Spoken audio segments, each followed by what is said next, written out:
Blackbusters. What's happening, man? Welcome back to Blackbusters, the best movie podcast in the world. I'm your host, Big Ja, and my co-host across from me is who? Tone Price. It's your boy Tone Price here. Brother Tone Price. Yes, sir. How you doing, man? Very happy to be here. Yeah, very happy to be here with you. Yes, sir. To discuss more black film. More black films, man. We here to discuss black films. Yes. And give all these films they flowers or tomatoes. Yeah. Because every movie ain't good, but we gonna talk about it regardless. This is true. So in this case, we're talking about a good movie. Okay. I'm gonna give it this flowers. We're gonna figure out what you're gonna give it. Yeah. But we're gonna discuss The Brothers The today. Brothers. The Yes. Brothers. Tell the people about The Brothers. Give us a synopsis of the film. All right, The Brothers is about four gentlemen, black men that grew up together. Okay. And they are now navigating their life, their relationships lives, like them as brothers and them in relationships with women and their trials and tribulations, their fails, their wins. And all four of the boys are different, and they all have four different issues in their life dealing with women. Okay. And so Who's the cast? The cast is Bill Bellamy, Okay. Shamar Moore, D.L. Hughley, and Morris Chestnut. All right. Those are the four main characters of the film. And the co-star, I would say, is the beautiful Gabrielle Union. Gabby Union. We're going to have a whole section Facts. on Gabby Union. Gabby was doing her thing. Yes. indeed. Yeah, so man, I enjoyed the film a lot. I haven't seen it in a long time. It's been many, many years. The movie came out in 2001. Okay. So that's what, 11, that's almost 20 years? Yeah, 19 a little bit years more ago. Yeah. Did well in the box office. The budget was $6 million. Okay. But it grossed $27 million. Oh, okay. So by Hollywood standards, that is a successful win. Film. Good movie. Good movie, man. Good movie. I almost forgot how good it was. Okay. I'm gonna keep it 100. Now, so we keep it 100 on this show. Facts. I felt like The Brothers was a good middle of the road black film. Okay. Was not top tier. No, it wasn't Black top film, tier. but it was a good movie. Well, yeah. It felt a little student filmish to me. Mm. Felt a little Okay. student filmish to Okay. me. Tell me why. These are my critiques of it. So let me first hand out flowers. Everybody in the movie was great. I agree. There were no stinkers Right. in terms of performance. Right. But the reason why this is a mid-tier blockbuster to me is there are no standout performances Right. in the Okay. film. No standout lines, no memorable characters, right? You know what I mean? Okay. Like, if you think about the comparable films, right? Like, The Best Man has a more lasting impact. Truth. You know what I mean? Than True. The Brothers. And so that's why I will put The Best Man as above the tier, but this is not like Sprung. You know what I mean? Like, you Right. know. Right. Hilarious. Right? I You didn't know- even do it. I hope that wasn't too loud. That's hilarious. But you get it, right? I like Sprung though. Right, it's Sprung. But yeah. it's above Sprung. It's above, it's not Best Man. The fact that you brought that up, that's hilarious. So it's like right there, like middle of the road. I thought that the script felt a little student filmish. Okay. By the fact that they almost like qualified everything. Like, hi, I'm Jackson. I'm 29 years old and I'm a doctor. Right? You know what I mean? Like, you know, so they like, it was a little clunky in how they established who everybody was. But overall, for the budget they had, I thought it was shot well. Yeah. I thought everybody looked well. There was no like egregious stereotypes. Right. The story made basic sense. It did. It to followed. me. So that's why fantastic film. I really loved going back into that world. Yeah. And experiencing it again. Good movie. I Solid agree. movie. The cast. Okay. The cast. Not even just the four dudes. They did their thing. It Mhm. was the supporting cast members, the love interests, the Yeah. wives, Tamala Jones. Mhm. Tamala Jones. Man. Tamala Jones. Where is she and why is she in more stuff, bro? Why? Like, Tamala Jones low-key steals every movie that she's in. Big facts. She's that good. She's so good. She's like natural, Yes. authentic. Like, I find myself wanting to date Tamala Yeah, Jones. man, Like, since way every back in the movie day. that she's in. Man, but She's she's that such, good. Right. She makes you feel like she's the girl next door, Mhm. but like the what's that? The what's the homecoming queen? Yeah. She's that. Yeah. You know what I'm saying? She's super cool. You went to high school with her. Right. You know what I'm saying? Or you can see her in the club, like, I need that. That's what it is about her. She's so relatable. She always feels so familiar. Facts. She feels like very familiar. There's a sexiness to her. Man. You know what I mean? Like an attractiveness to her that like isn't over the top, but is very much like apparent. Like I'm really into Tamala Jones. Tamala Jones. Like, I'm really into Tamala Jones. Yeah. For years, man. She killed it in the wood and all that. Yep. Yeah. And she's dope as hell. And her character was dope. So I never would have put it in that way, like student filmish. I would say that it was a pretty basic script. And that's fine. I'm cool with that. Yep. It was kind of like methodical, like I'm 29, and, you know, this and the other, I'm a doctor, I'm a lawyer and all that. I get that. They had some moments in there that I think was great scenes. They had some, excuse me. Give me a couple. Do I go straight into it? Go right into it. We're here now. Right. Okay. So what I really liked was the energy with Morris Chestnut's character, Jackson Smith, and his mom and his father. Yeah. That was dope. That was really well done. That's something realistic. And so it didn't seem, sometimes movies kind of can seem a little too corny, and it had a splash of corn in different spots of this movie, but that I felt. For one, Jennifer Lewis is amazing. Fantastic. She's the same situation. Like, that's everybody's mama, everybody's auntie. Beautiful woman, strong, funny, charismatic. Will get in your ass if she has to. You're not gonna, she don't take no shit. Right. But she was a mother still too. And then at that moment when Morris came home, I'm gonna call him Jackson in this case, he came to his mother's house just to pull up on her. Yeah. And she was getting her day ready. She was dressed up and had the dinner table set up, and he was like, "Who's coming over?" And she basically told her son, kind of like confessed. Yeah. Your father's coming back over. Dealing with your daddy. And at this time, this is his father and his mom have been divorced for years. Right. You know, so, and he has, you know, an issue with his father and the way he treated his mother and the way he treats women in general. And he feels like it kind of passed down to him. So him going to his mom's house. Yeah. And she's saying, "I'm seeing your father." And she said it like almost like she was the child confessing to her dad. Right. And he was like, "Oh, nah, mama, you got to stop seeing daddy." She said no. And she said no. I'm not. Really good. And she gave her reasons why. Yeah. And it made sense. A lot of times people in relationships think that it should be either perfect and or without any issues, any mess ups. That ain't life. That's not life at all. Yeah. She says, I'm gonna do it. I'm basically I'm just gonna die alone. Yeah, no. You know, I'm not letting them go. Very strong. Yeah. Very strong. I love that scene, bro. Yeah. And like Clifton Powell as the father played a fantastic role too. I think the fact that the parents were so believable in those roles really added to the authenticity of like that part of the family. That helped the film for sure. But it almost begs a question, because I was thinking about Jackson's relationship with his father, right? But like Clifton Powell and the mom were married for like 25 years. And Jackson is only turning 29. So it's like they were only divorced for a short period of time. So like this animosity and this like, I don't want to be you that Jackson has towards his dad, like the movie kind of makes it seem like he's felt that way his own life. Like his dad been out in the streets like since he was a little boy. Yeah. But he was there. Like he was present for a long time. But then they also do a pretty good job of like kind of saying that like Clifton Powell's daddy ain't shit. Like, you know, like he's the one that provides the strippers at the bachelor party. You know what I mean? Like, you know, showing up with like, you know, black French women that can't speak English. Yeah. But I thought that dynamic of like Jackson not wanting to be like his father felt like a little like heavy-handed, because they don't really portray his father to be that much of a scoundrel. Right. You know what I mean? Like he's like mad decent.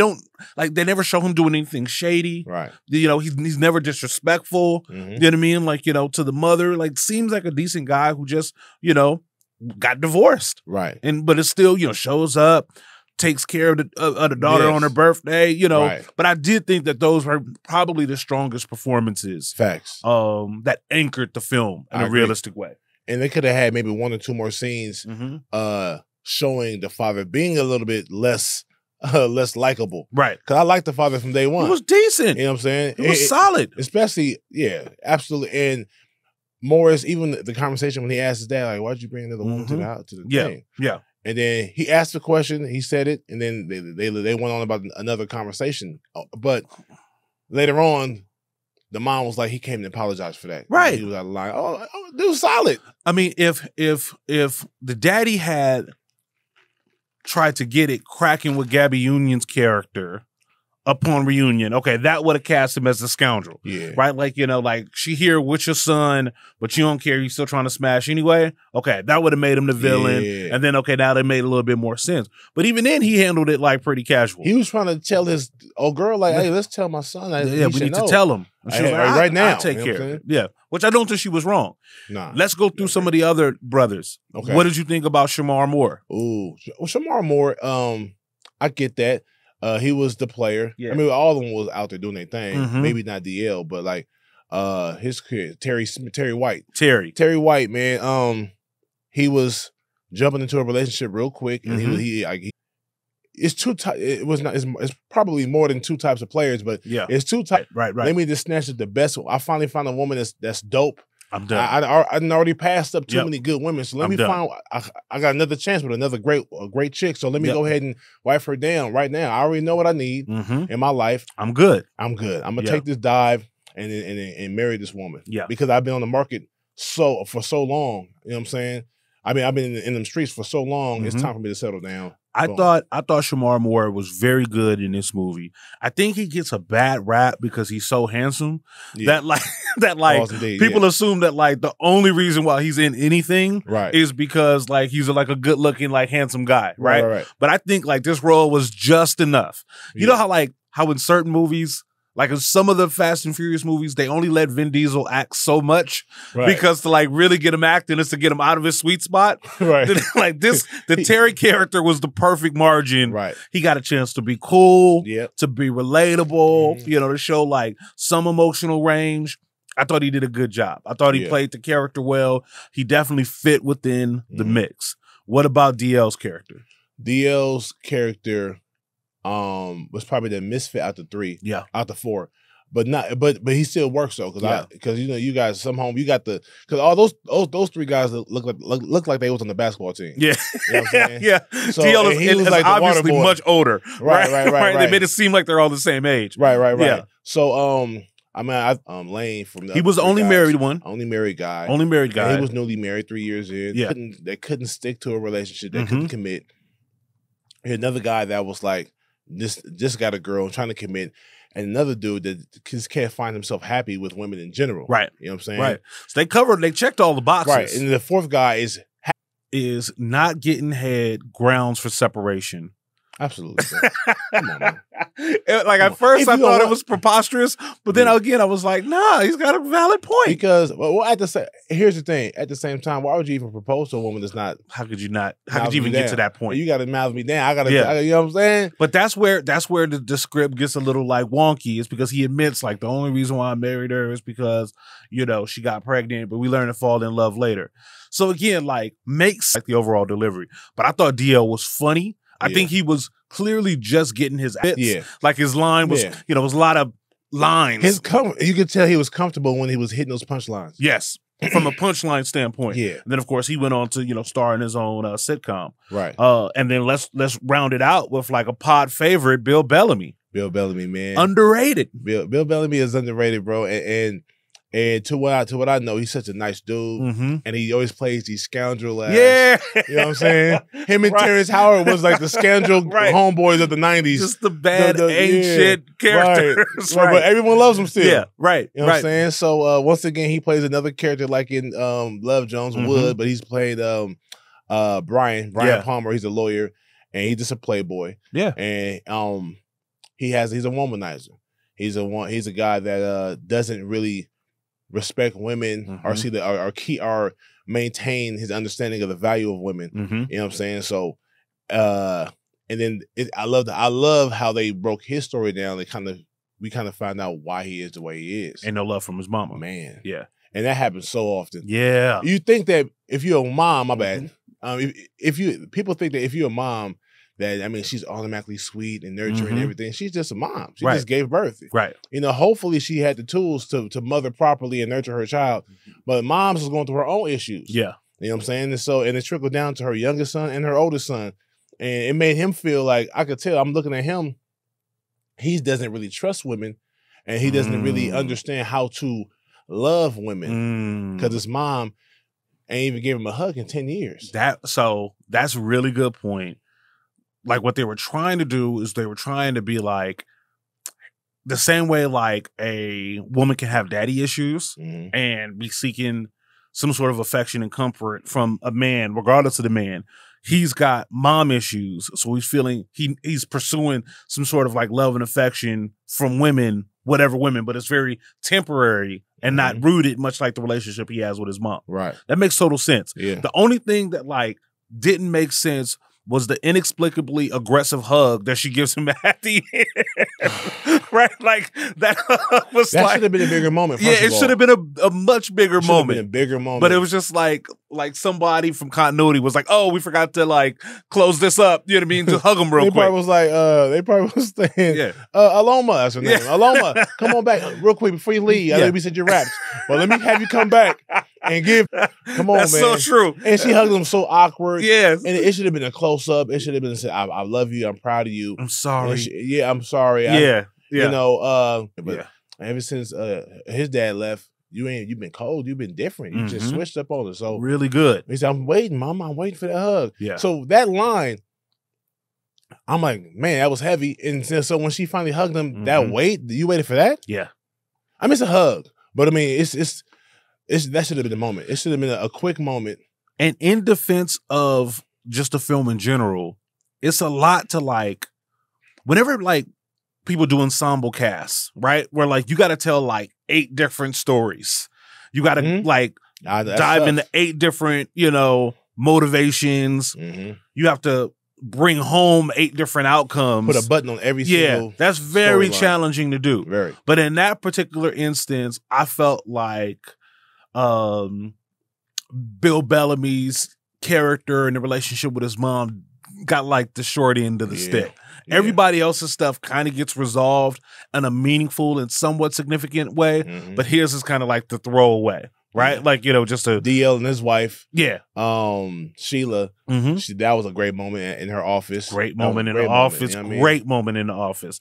Great rapport. They played that so well. Yeah. It was good. So let's get on the girls. Let's talk about Gabby Union. I give you the floor. I give you the floor. Man, what you got to say? Gabrielle Union, bruh. Man. I watched the film, and of course she's a dope actress. We know that. Right. The woman was amazing. She looked great.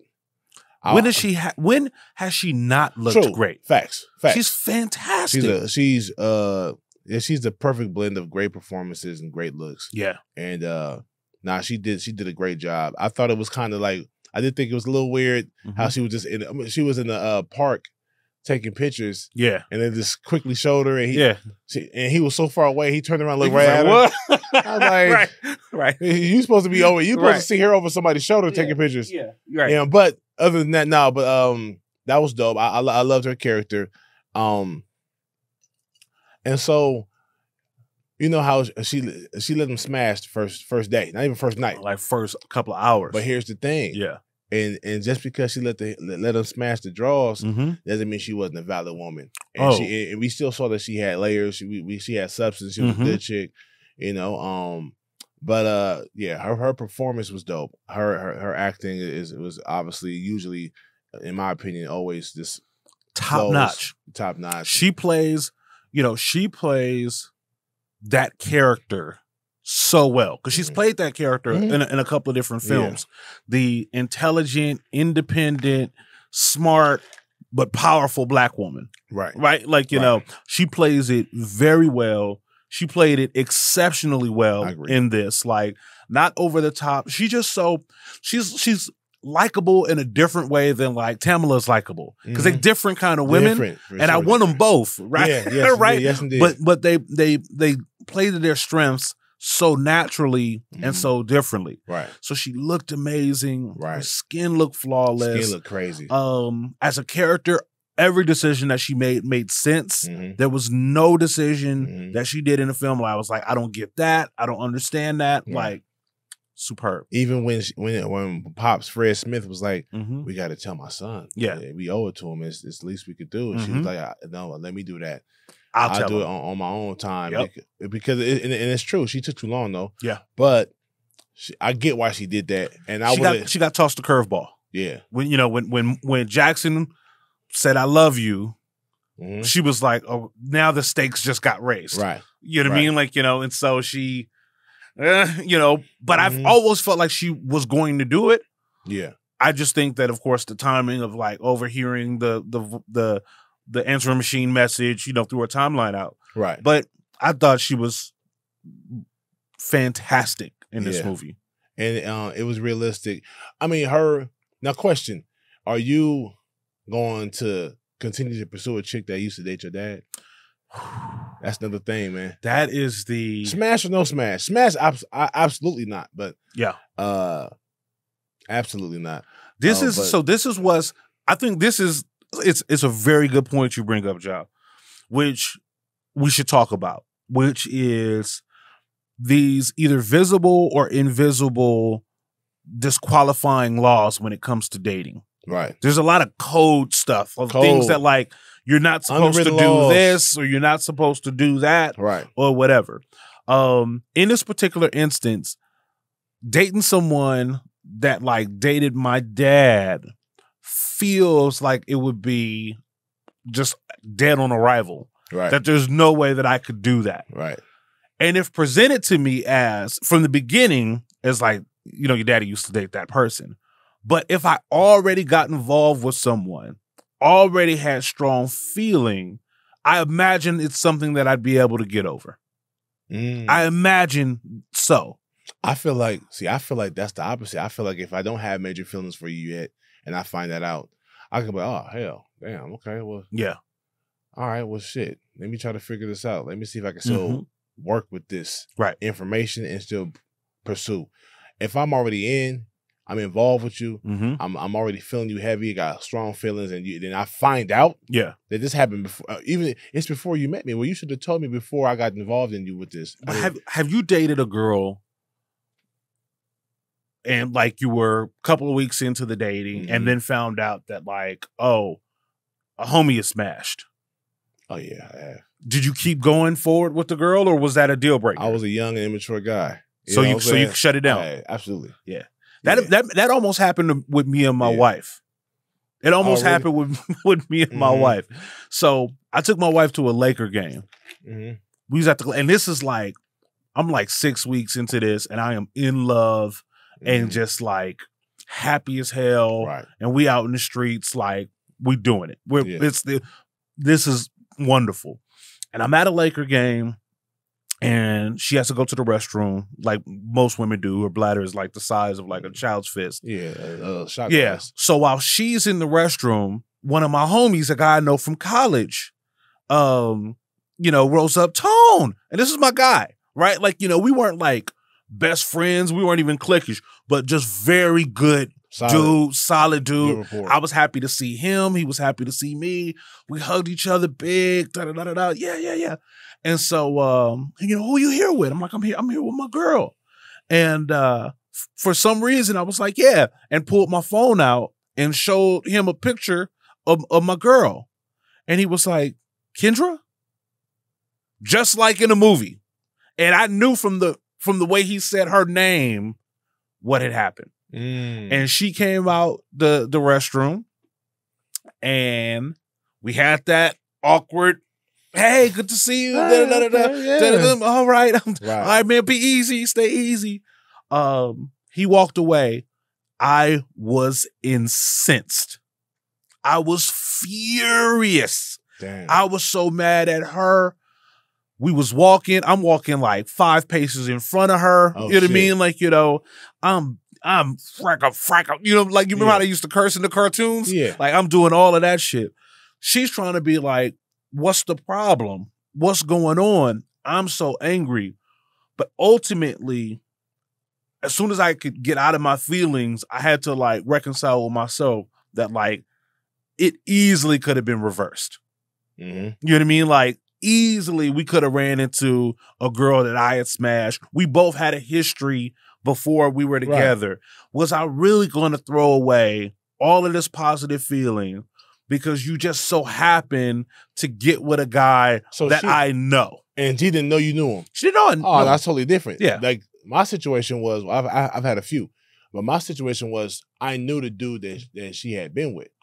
Even before you got started with the girl. Okay. Yeah, that's totally different. Yeah. That's totally different.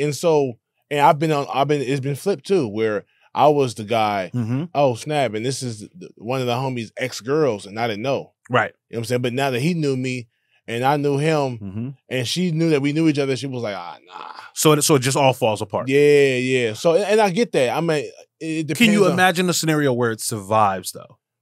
Yeah. Yeah. If you really love her, and that's what we were looking at in this movie. And honestly, the treatment of the relationship. Yeah. Like sometimes I've seen guys, I know a guy who married a chick that used to be with one of our teammates, right? Back in college. Yeah. But they were in a real relationship. Before he even got to that school, he transferred into that school. And before he got there, she was in a relationship with this guy. And it just fell apart, not in a bad way, it just dissolved. Right. And it was still cool, still regular, how you doing, cordial. And then the next year, he came and they started dating. And then it was like, such used to mess with those. Yeah. No. They didn't mess around. They were together. It was a real relationship. It wasn't like he snapped. Right. He ain't thought her out, nothing like that. So sometimes if you was out there getting flipped around, then it's different. Right. You know what I'm saying? But if you was in a relationship with this guy and it didn't work out, but y'all really cared about each other at some point in time, he treated you right and vice versa, and then y'all just stop dealing with each other and then you get with somebody else, I can see that still lasting. The only issue is the father. This is my family. That is the X factor. So I'm glad of all X factors. I'm glad they made it to where they didn't smash though. Right. You know what I'm saying? It was we went on a couple of days. Somebody in the writer's room was like, if he smashed, none of this makes sense. No way. At that point, I'm not about to marry or pursue a woman seriously if my dad smashed my father. Right. Smashed her. Right. You know what I'm saying? He's gonna be at the wedding in the front row. There's no way around that part. Come on, man. Come on, man. But what I like about the film is that like love doesn't always come neat. It doesn't always come neat and packaged well. True. And I think like a lot of single people really miss out on the love and partners that they should be with for small blemishes on the ledger, right? Like small things that in the grand scheme of things, like fast forward the tape 10 years if y'all stay together. This thing is so small.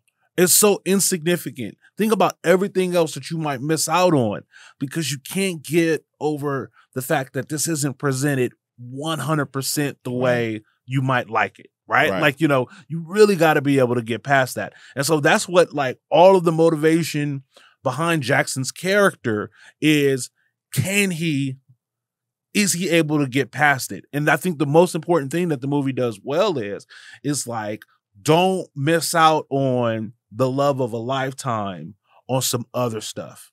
Like what's really most important is like, you love her, she loves you. Yeah, it didn't come packaged as neatly as possible, but don't trick it off. Don't trick it off. Don't trick it off,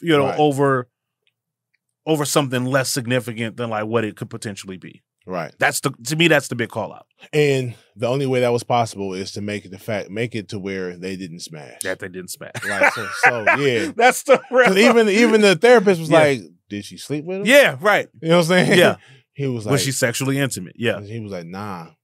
Do you believe her? I mean, I kind of do. Yeah. She was like, well then, why don't you go back to her? Yep. She was like, yeah, oh. So even the woman was like, oh shit, he didn't even smash. So go ahead and you can still get those, man.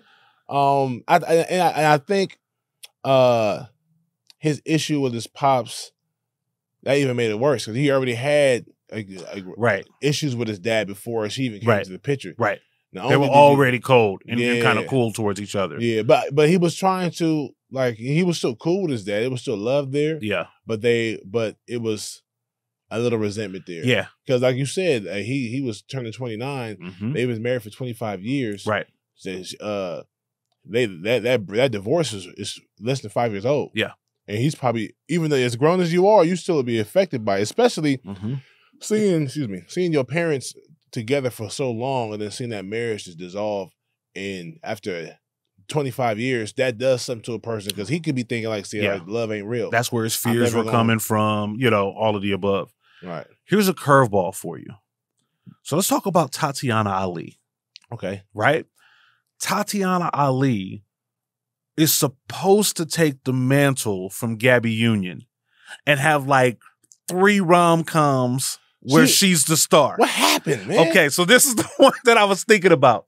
So, and again, this is filled with assumptions, you know, shit that I don't know to be true, but I just assume to be so. So it's obvious that Gabrielle Union and Tatiana Ali probably grew up essentially the same. Mm-hmm. They both come from like white communities, right? Right. Gabby Union sounds like every girl, acts like every girl that I ever knew that like grew up in the burbs, not around like, you know, a lot of black people. Right. But what she does is as an actress, like that, she has found a way to have that not work against her. Right. Where people don't think like, you know, the suburban, you know, white talking valley girl or whatever. Like there's an authentic, you know, an authentic quality that allows her to be believable that Tatiana Ali never had. Right. And it's evidence in this film that like all of this shit that she's talking about is very foreign. Like even these environments are very foreign. Mm-hmm. She was not able to be our it girl or to evolve into our it girl the way Gabby Union has. Gabby, because one thing about black chicks from the hood is they're aggressive. Right. Gabby didn't have the accent or how she talked. Right. The delivery of how she said things, but it was the energy behind it. It was the assertion behind it. She's a very demanding actress. So the way she talks, she don't even have to scream. It's in her facial expressions. And she talks fast. She ain't no punk. She ain't no punk. You know what I'm saying? She ain't no punk. Right. And Ashley Banks, Tatiana Ali always was the sweetheart, the sweet girl that grew up to be beautiful because she looked great. Right. But she just didn't have that grit. That grit. You know what I'm saying? Not even that hood grit. It's a different type of grit, but it's not hood. Yeah. But it's tenacious, and that's what Gabrielle has. I grew up with Tatiana Ali, going back to her singing the doo-wop on Raw. Right? Like that's how far back like I go with Tatiana Ali. Right. Of course, through all the Fresh Prince of Bel-Air. And never once did I like feel the energy for her that like I felt for like a Tamala Jones. There's something unfamiliar about Tatiana Ali. You know, we still love her. Oh yeah, for sure. But I think that unfamiliarity is, you know, like I'll give you an example. The Zendaya. Yeah. There's an authentic quality to her that like she's universally embraced, right? Black people love her, white folks love her. She gonna be everybody's for a while, right? Tatiana Lee doesn't have that. It's in the performance. Yeah, it's in the delivery. Zendaya, she has a lot of stuff she does. She's a very pretty girl, right? Pretty young woman, and a lot of things she does. She's not wearing makeup. Right. Her hair isn't made. She plays around. I think she did that on purpose. And I think whoever is a part of whoever is helping her with her career is doing a good job because even on Spider-Man, she's like the tomboy, pretty girl. She's not the girl next door. Yeah, she's like that. And I think that helps people want to gravitate towards her. Like you said, black, white, everybody loves her because she's not playing the quintessential pretty girl, popular girl in school. What I like about Zendaya is she shows up in unapologetically black shit all the time with like cameo stuff, right? Like she'll show up in like the BT Awards showing mad love. She'll show up in like Beyonce's video just like doing a cameo, right? So she doesn't parachute into black stuff. The same way Gabby Union doesn't parachute into black stuff. Like you feel as though like they're a part of the culture. Right. And I think looking at Tatiana Ali, out of all the characters, I was like, damn, like why didn't she have a solo run? And I think it's just the Ashley Banks quality, the kid sister quality, and like we never really got to look at her sexually or in an alluring way. Even when she was presented to us as an adult that we totally could have, like she just was, you know, Will's little cousin, little Ashley. Right, little Ashley. When she's probably had some some films that she might have been like the lead or played a different character. I just haven't seen them. Right. But like she's always like the daughter. She's always like the young girl you need to protect, the little sister. Right. You know what I'm saying? So that's another reason why she's never, and maybe because out of all the women that played that movie, she probably auditioned for a different role, but they gave her that role. Yep. I mean, I'm not sure how old she. I know she's probably around my age. She's probably not that much younger than Tamala. Right. You know what I'm saying? I'm sure she is. She's probably younger than all the women there. Right. But not that much younger to where she couldn't. She could have played. Terry's girlfriend. Yeah. Gunn. Yeah. You know what I'm saying? Maybe. I'm talking about age wise. Maybe not performance wise. I've never seen her that aggressive. Right. You know what I'm saying? She's so sweet, and it's hard to picture her in a character that's so aggressive and so confident. That was the only question mark in the whole movie. Everything else made sense. Everyone else has done what they were supposed to do with their careers, but that's like the last time I remember seeing Tatiana Ali. And I know she's probably done other things. Yeah. But yeah, I think it's probably, like, I look at it like I'm way back in my nostalgia bag, but I look at it two different ways. So remember like Jesse from Saved by the Bell? Of course. Right? So to me, I see them as equivalent. So you got Jesse from Saved by the Bell, you got Tatiana Ali. Both grow up in like cookie cutter, very family friendly sitcoms. Then you got Miley Cyrus, right? So like 3 different generations of young female actresses coming up in very family friendly environments. So they try to go the sexy route with Jessie from Saved by the Bell, put her in Showgirls. It torpedoes her career, right? Like that movie is so bad. It's so over the top, sexual that like no one touches her again for a 10-foot pole. She shows up in Any Given Sunday in a cameo, shows her breasts, and now like she's back to playing Jessie again and like Saved by the Bell redo. So it's an example of like the rebrand not working. They weren't trying to do that. Right. They weren't trying to do that. Miley Cyrus goes all out, you know what I mean, from Hannah Montana, and it works, right? Like she's able to do it. Right. I think like the Tatiana Ali handlers didn't know how to transition her into a woman from a little girl. This role showed that like she doesn't do woman well. Right. Right. Like every line I should be like, I'm not wasting a dress. I'm gonna go find some men. I've rejected my pussy. Like everything feels like, Ashley, sit down. You know what I mean? Actually, like stop it, Ash. Banks, right. And so that's stop it, Ash. She could never stop it, Ash. Cut it out. Cut it out, Ash. They're there. Sit down. Right. And so that's why it just wasn't believable. Like that's why I don't think there's been a plate for. Hence, like you said, like I said earlier about Zendaya. Yeah. When they had, I think they're doing her career well. Very well. With Tatiana, I've never seen her in anything other than the sweet young woman, young girl. Right. You know what I'm saying? It's like, okay. So it's hard. It might be too. Oh, never say never. You know what I'm saying? But she just doesn't have the hood bona fides. Right. You know what I mean? She just doesn't have the enough people can't vouch for her in the streets to put her in a role that like requires that. You know who took her thunder? Who? Zoe Saldana. Boom. That's fantastic analysis, I Josh. hate to say it, but that's true, because the first time we see Zoe is in Drumline, right?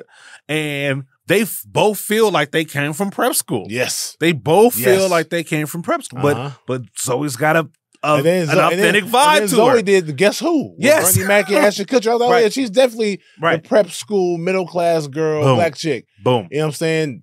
Then she did Columbiana. Yep. Then she's doing Avatar. Now she's in Avatar. Now, and what's the other one she's in? Galaxy.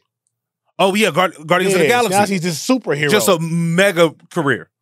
Boom. And that's who. That's the great example right there, because you could have easily cast Tatiana Ali in Drumline. Facts. You could have totally done that. Exactly. But Tatiana Ali would not be able to. Columbiana. No. Nah. No way done. Okay, let's go through some of the lists. All right. Who's your MVP of the movie? Ooh, MVP of the Who's your MVP of the film? Dang. That's a tough one. Mm-hmm. I've been thinking about it. I got MVP. MVP. I want to. It would have. All right, so I'm gonna give it to.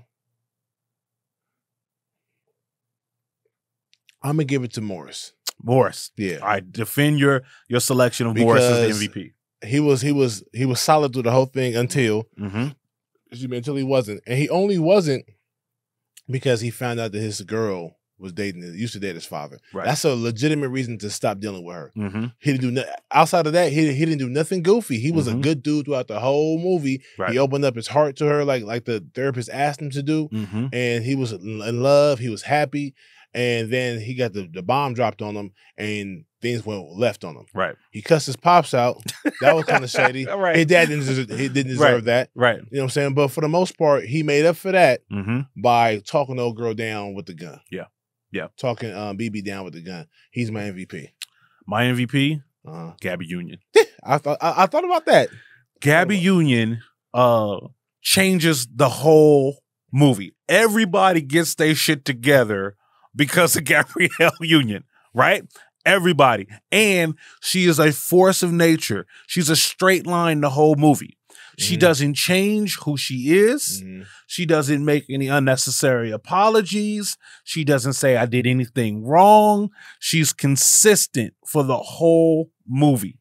And everybody around her modifies their shit to deal with the force of nature that is her as a character. Right? And for us as the viewing audience, none of this shit is even believable if Gabby doesn't play that role the way she plays it. Right? If she isn't as strong as she is as an actress, we don't, the whole movie we're thinking, Morris, you're wrong. Get your shit together. Go back to Gabby. You can get over the fact that, like, you know, she had a relationship with your dad.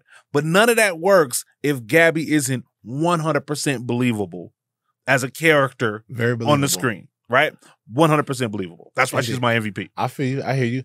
I will say this. I don't know if I agree with the whole time that she was this the whole time. Yeah. She was this the whole time, but it was one beep boop. It was one ripple. And that's when she didn't tell him. When she didn't tell him. That's why I took her. I took the MVP away from her because I thought she was super solid as a woman. She's definitely wifeable. Definitely a woman you should pursue.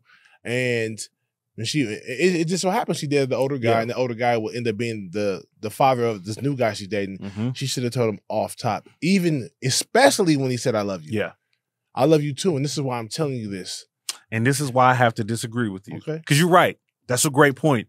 But to me, it's the evidence that shows how great a character she was, that she didn't tell him in that moment, that she was wise enough to know she was getting ready to tell him, there's something I need to tell you.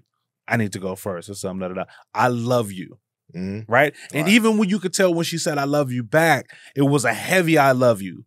Like, I do love you. I got to figure out how to tell you what I need to tell you. But if I tell you right now, after you're that vulnerable, it's going to blow this whole thing up. I get that. Right. That's why I give her a little bit of grace. But only reason why she said that, and she made that decision, and I respect it, but it blew up in her face. Yeah. And that's why, what they say, what you hide in the dark always come to light. This is true. Yeah. This is true. Okay. Who's your unsung hero of the film? The unsung hero is the character or the portrayal that, like, really holds the movie down, but, like, maybe doesn't get all the flowers that it normally gets, right? Who's the kind of like the workhorse of the film, in your opinion? Even though she wasn't that much, she wasn't too many scenes, but Moms, man. Yeah. Moms. Yeah. Jennifer Lewis. Yes. I think the conversation she had with her son that we saw, the conversation we didn't see that she had with Gabrielle. Yep. I think that and those two conversations shaped the different parts of the film. Yep. You know what I'm saying? I think Moms did a great job, and Moms was believable. I think I love the fact that she was able to express that her son said what all he's gonna do is break your heart again and dip on you like he did last time, and she said maybe, but I can deal with that. I can deal with that. I'm prepared this time. Yeah, straight. You know what I'm saying? I agree. And I think that's such a. It's not a lot of women might not. Women might be like hell no, but I think that's a very honest approach to something, especially at that age. Yeah. She was the unsung hero, first because her performance was fantastic. Super. You know, just super. All the flowers. But B, like, she impacted so many different characters. Facts. Right? Like, you know, she impacted all the girls, yes. all the ladies with the sit down and let's, you know. The food thing, the last bite. The last bite of food, the imparting wisdom. She's the unsung hero. She's the unsung hero. Like, she holds it all down. She gives her son, and like there are scenes that we probably don't even see. If like she's been doing that for the other boys their whole life too, right? Like Bill Bellamy's character probably end up coming to her multiple times over the year because he couldn't go to mom's. Right. So I think by far unsung hero. Even let Terry's fiance throw her bridal party at the house. That's mom's. That's mom. You know what I'm saying? That's mom's. Who gets the overacting award? Who was overacting? Bill. Huh? Bill. You think Bill? Bill. There was a scene. The scene where Terry White, who was a Shamara's character, was telling him about himself when he was drunk. When he was drunk, and he was sitting there just the whole. So it was like 3-4 cutbacks to him. That's with true. the same. It never changed. He was just That's true. That's true. See, to me, that was bad acting, but I know exactly what it is. It wasn't overacting, in my opinion. He just played a bad drunk. Like he played like he wasn't good as a drunk. My overacting was DL. Okay, I felt like DL was, you know, even when like the first time the wifey goes down to give him some head, you know, he gives like a Sanford and Son kind of like, you know, hard over the chest. Oh, right. Like, but I think I wouldn't be surprised they wanted DL to do that. Yeah, I wouldn't be surprised. They was like, DL, give us the comedy. Give us you know what I'm saying? Give us the over the top, you know. But from him getting locked out of the house, you know, to the car, just every time he was on screen, he just kind of seemed to be like going for it, but like in a DL kind of way. He's the comedian. So is Bill, but Bill's more established. Bill's got better chops as an actor. So he was like, "Oh, I'm the comedian. They got me in this movie with Morris Chestnut, Shamar, and Bill. Yeah. I'm the funny guy. Right. Let me be funny. Right. You know what I'm saying? Let me drive the funny home." And I think that's what. So I agree with you. You know what I mean? With the overacting. 2022 recast. If you were going to try to recast this movie today, how would you? Would you? Ooh. Could you? What are the two characters? I mean, it brings up like a larger point that we probably don't have time to dive into on this podcast. Is, you know, like where do we find that next generation of stars? Where are they? And all the stars that we have all seem to be too big for this film. Right? All of the people that we would cast, like you can't put Michael B. Jordan in a remake of The Brothers. And this is why. Because in 1990 or 2001, there would be movies out here for him to be those characters. He didn't come up. He came up he went from Fruitvale Station to Black Panther. Yeah. You know what I'm saying? Yeah. He went from Fruitvale Station to Apollo, the Rocky. You know what I'm saying? Right. So he didn't go through the gambit of. Well, no. So he did. So there's a couple of small little films. He did a movie called Chronicle. Yeah. Do you remember that movie? Yeah, the superpowers. With the superpowers. That was a big budget movie. True. Fantastic Four. Big budget movie. Yeah. So we literally went from Fruitvale to big budget Fruitvale's movies. An indie film. And you're right. He didn't go and do the Woods the way Taye Diggs did. Right. You know what I'm saying? The way Mike Epps did, the Love and Basketballs, not Mike Epps, excuse me, Omar Epps. Love and Basketball, The Wood, The Program, like certain movies like that, In Too Deep. Yeah. He played those black films well. The Morris Chestnut, the Cuba Gooding Jr.'s came up in those. The Lawrence, the Terrence Howards came up in that realm of movies. Like those $5 to $6 million budget movies. It's true. And Michael B. Jordan went from Chronicles, which is already like a superhero film, Fruitvale Station first, you know what I'm saying, to that. You're right. So I think, and then even maybe also Lakeith Stanfield, he always comes to mind. Yeah. You know what I'm saying? He may have been,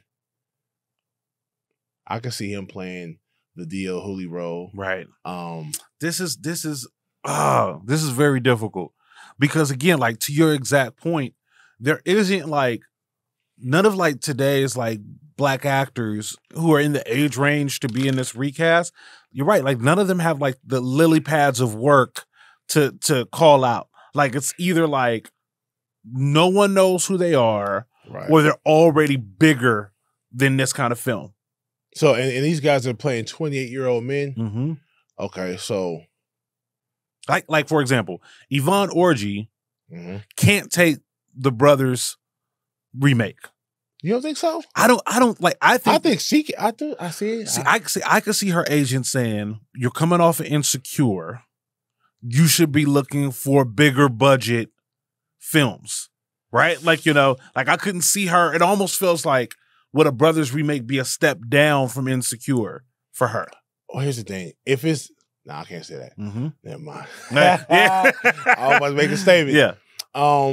I think because in 2001 the Brothers was a solid film. It was a solid film. It wasn't a big budget film, but it was for our culture. It was a good film, a good feel-good film to show which is why it felt appropriately cast. It felt like everybody that was supposed to be in that film, they all made sense that they would be in that film.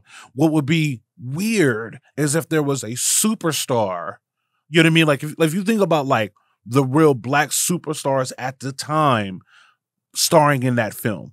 Like if you got like Wesley Snipes in that film, right, or Denzel in that film, right, like it feels like these guys were too big, right. And now it feels like the roster of cast that we would pull from are all too big from a middle of the road. I don't think Yvonne is though. I think she was a supporting cast member of Insecure. She could star in it. And this could be her starring. You know what I'm saying? Yeah. When you said that now, Issa's too big for it. Yeah. But Yvonne could anchor this film. Yvonne or Amanda Seales can play the BB's character. Yes. They can anchor the film. Yeah. You're right.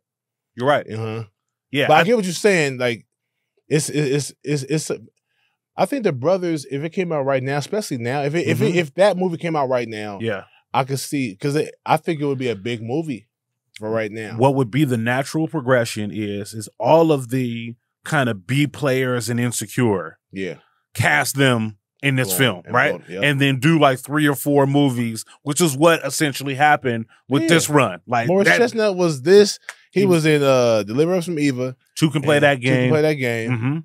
No, Deliver Us from Eva was LL, my bad. LL Cool J. Yeah. And Gabrielle. Mm-hmm. Two Can Play That Game was him and Vivica. Mm-hmm. And then he played in The Brothers. Yeah. The Best Man. So that was his lane. That was his lane. Okay. Yeah. Mm-hmm. It's tough, man. Like I feel like we need to get some more of these black rom-coms off the table. So we create this pathway. Nah, I'm about to start doing it, man. Two more bits before we out. Story predictions. With this we like to preview what happened to these characters after the fact. How does the story continue for all of our main characters? I want to start with Brian Palmer, Bill Bellamy's character. Mm-hmm. He finds a woman that's been hurt, and she's bitter and bruised up too, and they heal together. Okay. That's what happens with That's a good call. What happens to Shamar Moore? Shamar Moore. Do they get married? They do, but not so soon. Yeah. I think they called the wedding off because, and they get married a year from now, year and a half. They just date. What's the rush? Right. But I also him jumping into that marriage so soon is him saying, I don't want to cheat. So let me go ahead and marry this woman, lock it down, and make it official. So I therefore the pressure of me cheating wouldn't be as easy as opposed she's just my girl, I could do my thing. But if she's your wife, that's him trying to be good. You know what I'm saying? So I think, hey, but you can still do that same thing. Just don't have to put a ring on it just yet. Right. Why don't y'all take some time? Go meet her parents. Smart. You know what I'm saying? Smart. Like go find out more about her. The 2 months is cool. 2 months is enough to know she's beautiful, the sex is good, and you like her. But 2 months is enough to stop cheating. Truth. Right. Like and 2 months isn't long enough for the honeymoon period to be done. And to find out 8-10 months in how she feels about you, how you feel about her. True indeed. You know what I'm saying? Okay. Especially after not cheating. Right. You know what I'm saying? Right. So what happens to everybody else? I think that Morris Chestnut's character and Gabrielle, I think they happily ever after? Yeah, for sure. Yeah, because that especially for them. Especially for them. Because I think they got tested early. Yeah. They got tested early. Yeah. I think a lot of time when you stay, hence what you said about your lady, man, and you got tested early. Yeah. You know what I'm saying? So when you get tested that early, you got to find out how valuable he or she is to you. In your case, she. Yep. You know what I'm saying? In his case, he had to find out that she really was worth it. Yeah. It took him some weeks. I don't know how long the time had passed, but they got tested early. Sometimes in 2 months, you ain't been tested. This is so true. Like, this is why, I love your take on this in a lot of the content that you make, because like I think that like some couples just have a nice even paved road, right? Like, you know, and just from dating, like everybody's done with the bullshit. But like for most of us, like we're still, you know, we get into these situations, maybe not even looking for them, and they just kind of happen, and it's almost kind of like I've got to like keep a clean house and clean house while you're here. Try to keep you away from the mess while I get it cleaned up.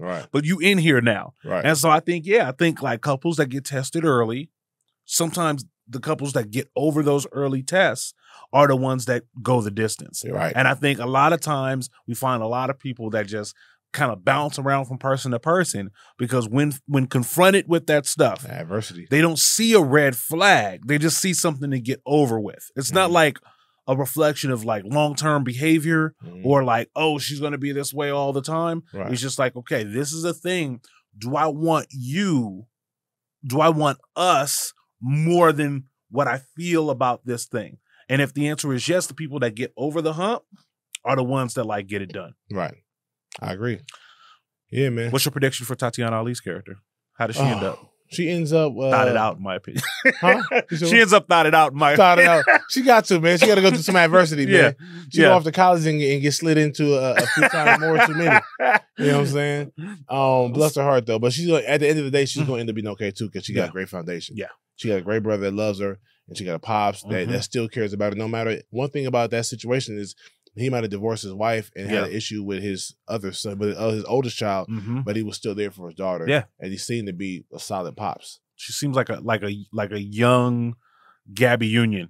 Like fast forward the tape, she's gonna be exactly in the same situation that Gabby Union is in. Her dialogue, she was like, "I'm gonna reject my pussy." Like, she was reading stuff and social. What's it like a social? What was it? Ethics study, ethnic studies major, in her school, a sociology major or something like that.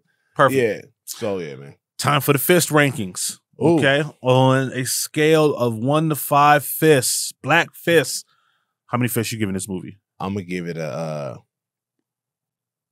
4. Giving it a 4. Black. Okay. Old girl shooting Bill Bellamy house up at the end of the movie was unrealistic. Right. I got to take a fist away for that. Yeah. You know what I'm saying? and no cops.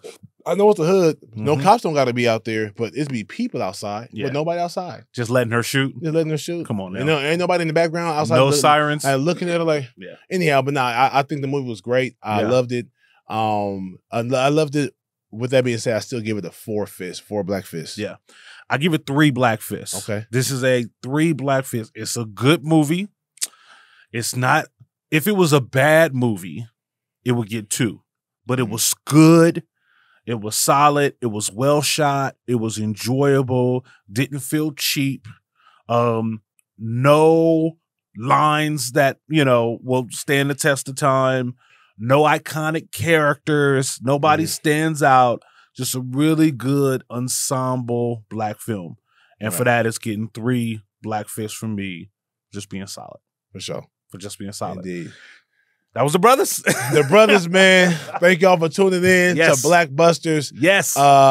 Stay tuned for the next time we do this, man. We'll see y'all next time. Me, Brother Tone Price. Sir. Yes, sir. Absolutely. Big Ja. Love yourself and be good at it. See you next week. See you next week. Peace. Pum to the max.